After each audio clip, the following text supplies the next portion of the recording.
இந்த மகுடம் சூட்டும் விழாவை ஒரு சிறிய ஒரு கவிதை ஒன்று வாசிப்பார்கள். அப்படி அந்தோணியாருடைய புகழை நாம் பறைசாற்றுவோம். புன்னகை பூத்த புதல்வனாய் வந்த விண்ணக வேந்தனை வியப்புடன் கண்டு மன்னக மாந்தர்கள் மனங்கள் மகிழ்ந்திட தன்னக அனைத்தின் தந்தையான புனிதரே வாழ்க.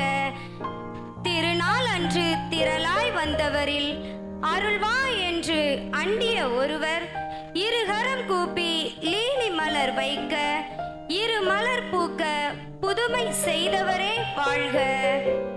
வேலை செய்தவர் வேலை நின்று தவறிவிழ கீழே நின்று நில்லென்ற உன் சொல்லால் மேலே மிதந்திட மாட்சிமை புரிந்த ஏழையை காத்திட்ட எழில் நாயகரே வாழ்க. எல்லையில்லா இயேசுவின் மாண்பை இல்லை என்ற பதிதனுக்கு உணர்த்த புல்லை கூட புசியாமல் கழுதை உம் சொல்லை கேட்டு நற்கருணை தொழுதது வாழ்க.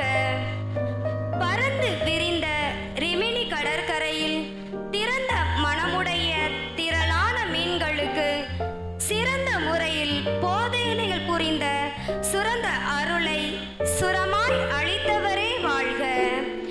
வஞ்சம் கொண்டோர் அளித்த விருந்தில் தஞ்சம் கொண்டு சிலுவை வரைய நெஞ்சை நிறைவோடு நஞ்சை உண்டு கொஞ்சம் கூட கொடுமையின்றி எழுந்தவரே வாழ்க. மடி ஏந்தி மன்றாடிய மாந்தர் யாவருக்கும் விடிவெள்ளி போன்று விடியலை தந்து நொடி பொழுதில் அற்புதம் புரியும் கோடி அற்புதர் நம் அந்தோணியாருக்கு முடிசூடி மகிழும் இந்நாளில் முழு சுகம் பெற மன்றாடிடுவோம். கோடி அற்புதரான புனித அந்தோணியாரே எங்களுக்காக வேண்டிக் கொள்ளும்.